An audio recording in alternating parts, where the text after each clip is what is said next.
Thank you very much. Let's go.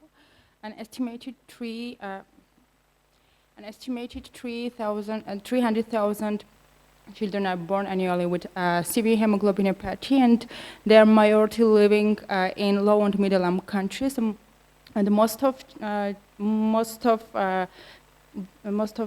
diagnoses are sickle cell disease, following by the beta thalassemia.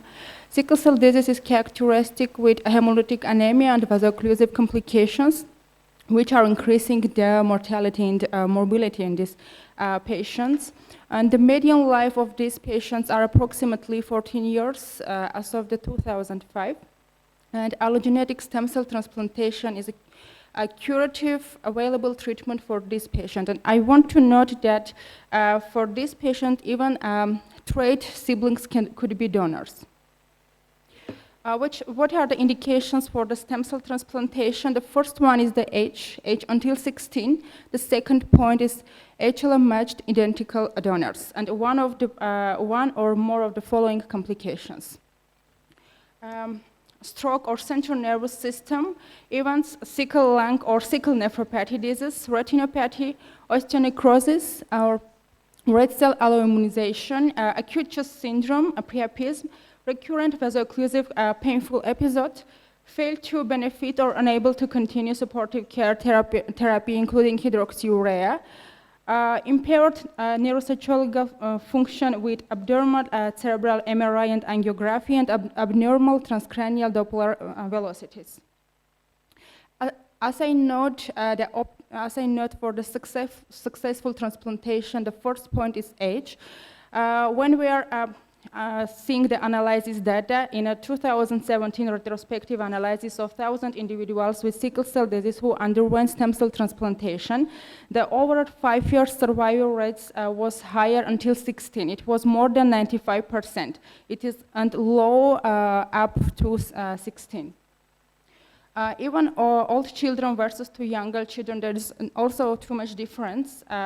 2017 reported the Central for the International Blood and Marrow Transplant Research showed that more successful cases are until 10 years.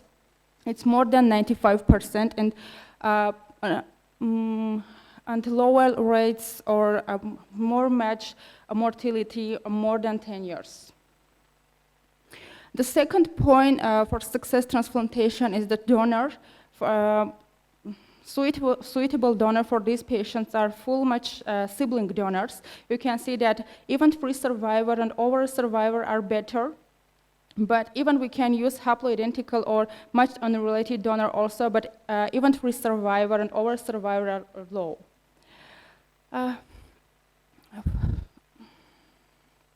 Which source we can use for these patients? There is no analysis that are limited for this patient, but some of experts are suggested to use the bone marrow or umbilical blood, cord blood source, which can increase the outcomes of these patients, because we should note that it's decrease the GVHD reaction and other complications.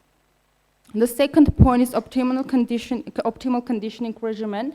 It's unknown which conditioning regimen is optimal for this patient, but historically some centers are using myeloablative conditioning regimens, which can include busulfan or cyclophosphamide, busulfan and fludarabine, but the most common use combination are busulfan, cyclophosphamide, and ATG. This is the conditioning regimen which we use in our center, including busulfan, ATG, fludarabine, cyclophosphamide, and GVHD prophylaxis we are doing with methotrexate and cyclosporine. As a conclusion, for successful transplantations, first point is recipient age and matched donor, and alternative donor options are on ongoing clinical trials. And nowadays there are too much trials for conditioning regimens for other donors also. There are too much limits on sickle cell disease, number of regions. First one, improved outcomes with intensive medical treatment. example with hydroxyurea, chronic transfusions, or other disease-modifying therapies, concerned about transplant-related mortalities and morbidities, and possible effects of end-organ damage from sickle cell disease, example, pulmonary renal dysfunction that may increase the severe complications. Intensive red cells alloimmunization that also can increase the some severe complications, and concern about effects on fertility, limited availability of the matched sibling donors, and the age. So at the end, as a conclusion, I want to introduce the overall survivor. According to the Central of International Bone Marrow Transplant Research, a 2-year overall survivor for matched sibling donor is more than 94% and 74% for matched unrelated donors. And thank you very much.